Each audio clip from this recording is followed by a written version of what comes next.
नमस्कार साथियों second phase का समायोजन यानी समायोजन 2.0 जिसका आदेश जारी हो चुका है। अब दोस्तों ऐसे में शिक्षक मुझे काफ़ी प्रश्न पूछ रहे हैं मुझसे, सर ये क्या होगा, सर वो क्या होगा। लेकिन दोस्तों रियलिटी ये कि कोई पूरा वीडियो नहीं देख रहा है। मैं ये वीडियो बना रहा हूँ और प्लीज़ हाथ जोड़ से आपसे रिक्वेस्ट कर रहा हूँ कि आप इस वीडियो को पूरा देखिएगा, जिससे दोस्तों जो मैंने क्वेश्चन लिए हैं वो सभी के जनरल क्वेश्चन लिए हैं, जिससे कि आप लोग ये ना पूछें कि सर मेरा समायोजन होगा या नहीं होगा। मेरे विद्यालय में इतने बच्चे हैं, इतने टीचर्स का स्टाफ है, इतने शिक्षा मित्र हैं, सर मेरा होगा या नहीं होगा। सर पहले जूनियर का होगा या फिर सीनियर का होगा समायोजन। सर क्या होगा, मैं रिटायरमेंट होने वाला हूँ, क्या मेरा होगा या नहीं होगा। साथियों यहाँ पर हम सारे स्टेप बाय स्टेप एक एक करके आपको बताएंगे कि किनका समायोजन होगा और किनका नहीं होगा। यहाँ पर देखिएगा साथियों, सबसे पहले मैं आपको बात बताऊं, ये जो समायोजन हो रहा है, ये जो अभी समायोजन जो पहले हुआ था उसमें जिन टीचरों ने समायोजन नहीं लिया था, जी हाँ, बहुत से टीचर्स जो विद्यालय समायोजन का सरप्लस लिस्ट आई थी उनमें उन विद्यालयों के नाम थे, उनके स्टाफ था कि कोई एक सरप्लस है, कोई दो सरप्लस है, लेकिन फिर भी उनके स्टाफ ने यहाँ पर एक भी फॉर्म नहीं भरा। तो ये जो समायोजन 2.0 आया ये उन्हीं के लिए आया है कि जिन्होंने फॉर्म नहीं भरे थे जानबूझ के या किसी मिस्टेक से वो लोग भर नहीं पाए, जो स्कूल रह गए थे, तो उनके लिए ये मौका दिया है दोबारा।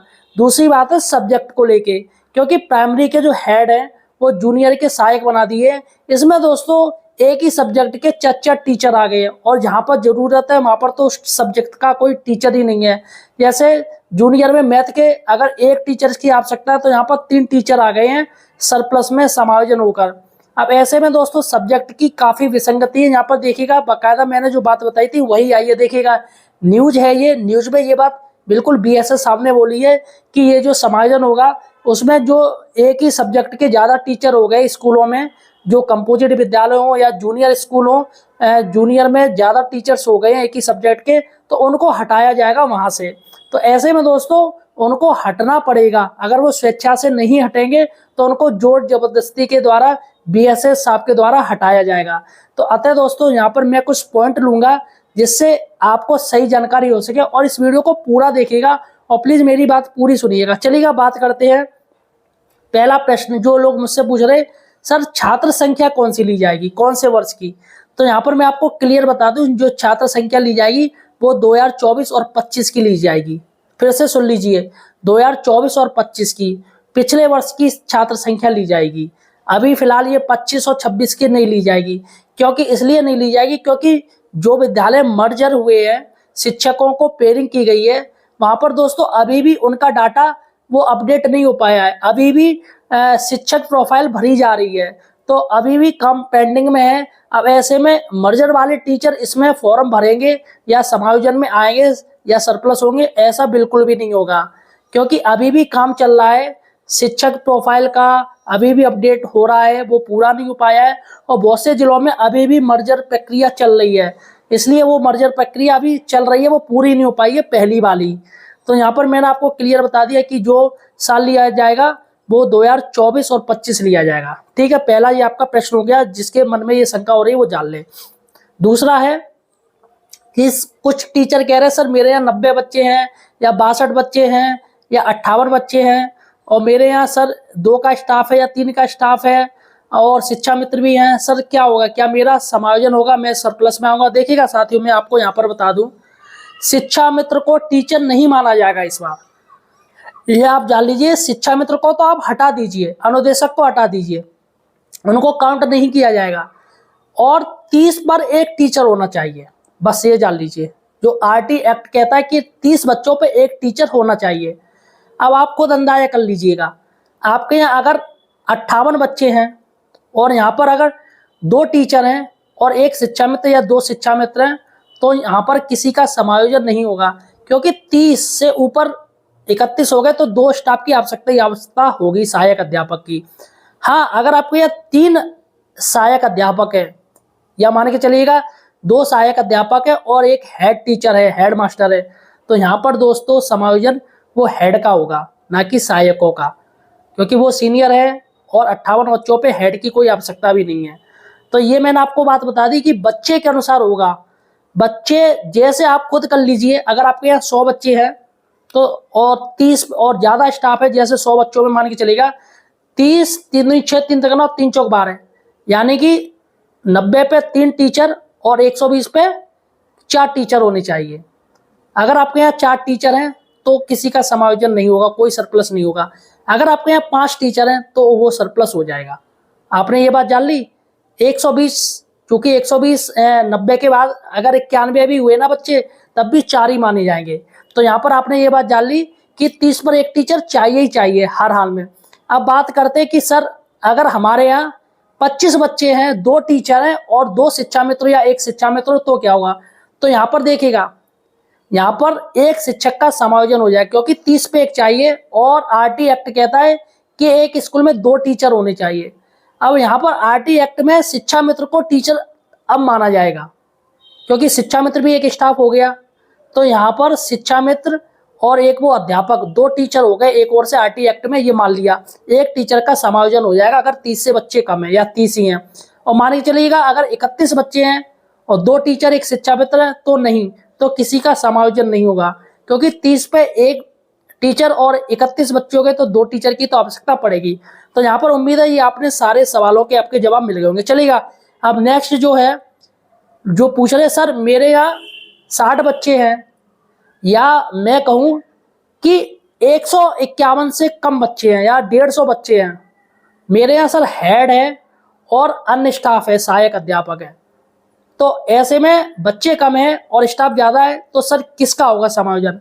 तो यहाँ पर मैं आपको सीधे बता दे रहा हूँ, आपके हेड टीचर का समायोजन होगा, हेड मास्टर का। अगर आपके यहाँ 150 बच्चे हैं, 151 से कम है, तो हेड मास्टर का हर हाल में समायोजन किया जाएगा, वहाँ से हेड को हटाया जाएगा। भले ही संख्या टीचर्स की कम हो लेकिन फिर भी हेड को हटाया जाएगा, क्योंकि हेड सिर्फ उन्हीं को दी जा रही है जहाँ पर 151 बच्चे हैं। और भले ही मान के चलिएगा आपके यहाँ 151 बच्चे हैं, 2 या 3 टीचर हैं और टीचर चाहिए, तो यहाँ पर क्या होगा कि हेड को तो वहाँ से हटा दिया जाएगा, जहाँ पर उसको जूनियर का सहायक या जहाँ पर ज़्यादा बच्चे होंगे वहाँ पर भेजा जाएगा और उसके स्थान पर आपके यहाँ 1-2 टीचर आ जाएंगे। तो ऐसा होगा दोस्तों, ये मैंने आपको बता दिया। चलिएगा अब बात करते हैं कि सर किसका होगा, सीनियर का होगा या जूनियर का होगा समायोजन? तो यहाँ पर मैं फिर से कह रहा हूँ कि सीनियर का होगा। सीनियर कौन? जिसकी पहले नियुक्ति होगी उस स्कूल में, या वो कहीं म्यूचुअल होके आया है, उसी जिले के अंदर उसका म्यूचुअल कहीं हुआ है आपस में और उसकी नियुक्ति पहले की है, तब भी वो सीनियर ही माना जाएगा। यहाँ पर एक बात जान लीजिए, भले ही वो कहीं और से आया हो, जैसे सरप्लस जो मर्जर स्कूल हुए अब उसमें कोई सीनियर टीचर आपके विद्यालय में आ गया तो कायदे में वह सीनियर माना जाएगा, भले ही वो कहीं और से आया हो या स्कूल में बाद में आया हो। तो ऐसा कुछ भी नहीं, सबसे पहले नियुक्ति देखी जाती है, नियुक्ति तिथि किस दिन से इसने स्कूल ज्वाइन किया है।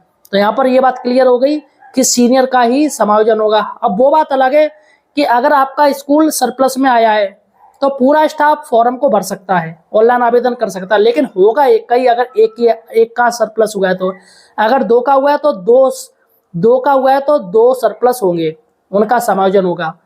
तो यहाँ पर आप सभी भर सकते हो। अच्छा, कुछ लोग ये पूछ रहे हैं कि सर क्या हम भी भर सकते हैं अगर हमारे स्कूल का नाम सरप्लस में नहीं आता है, स्कूल का नाम नहीं आता है? नहीं, आप नहीं भर सकते हो। जिसका स्कूल का नाम आएगा वही भरेगा, उसका पूरा स्टाफ भर सकता है, लेकिन आप नहीं भर सकते हो। ठीक है, ये दोस्तों बात होगी। चलिएगा और क्या है कि सर ये विषयवार क्या है, जैसे जूनियर में काफी एक ही सब्जेक्ट के टीचर हो गए, तो रियलिटी ये है कि इन्हीं के लिए ये सब आया है। इसी संख्या को सही करने के लिए, संतुलित करने के लिए ये समायोजन फिर से लाया है, क्योंकि मैथ के 10-10 टीचर हो गए हैं, चाहिए 1 टीचर हो गए 4 टीचर, कहीं सामाजिक विज्ञान के टीचर ज़्यादा हो गए हैं, कहीं साइंस के हो गए हैं, चाहिए 2 टीचर हो गए 4 टीचर, तो उनको हर हाल में भरना पड़ेगा और उनका बाकायदा जूनियर के सहायक अध्यापकों का ये समायोजन होगा। पहले प्राइमरी का ही मान्य था, लेकिन अब दोनों का होगा, प्राइमरी और जूनियर का दोनों को चांस दिया जाएगा, क्योंकि जूनियर में ये जो स्थिति आ गई ना, वहाँ से ये टीचर्स को हटाया जाएगा सब्जेक्ट वाइज, जिसकी लिस्ट भी बन रही है, जो कि मैंने आपको बता दी। ये देख लीजिएगा, अमर उजाला न्यूज़ की कटिंग है, इसमें साफ साफ दे रहे हैं कि इनकी लिस्ट बन रही है और समायोजन में इनको हटाया जाएगा। तो अभी हो सकता है कि समायोजन की लिस्ट आए, थोड़ा लेट आए, 1-2 दिन बाद, या हो सकता है जो भी कुछ हो सकता है, देखो क्या होता है, सरकार जाने। अब चलिएगा, कंपोजिट में सर कंपोजिट हमारा विद्यालय है, क्या हमारे में समायोजन होगा? बिल्कुल होगा। यहाँ समायोजन अलग अलग होगा, दोनों एक साथ नहीं जोड़ा जाएगा। देखिएगा, जो टीचर जूनियर में पढ़ा रहे तो उनका अलग होगा समायोजन, और जो प्राइमरी में सहायक अध्यापक है तो उनका अलग होगा समायोजन। अब मान के चलिएगा बहुत से टीचर कह रहे हैं सर मेरे यहाँ पहले से ही एक हेड टीचर है, अब ये जो मर्जर हुए हैं उसमें एक और हेड आ गया है, तो इन दोनों में किसका होगा? तो इन दोनों में समायोजन जो सीनियर होगा उसका होगा। लेकिन अभी नहीं होगा, अभी अपडेट ही नहीं हुआ है, कुछ भी मर्जर वाले विद्यालय अपडेट ही नहीं किए गए हैं।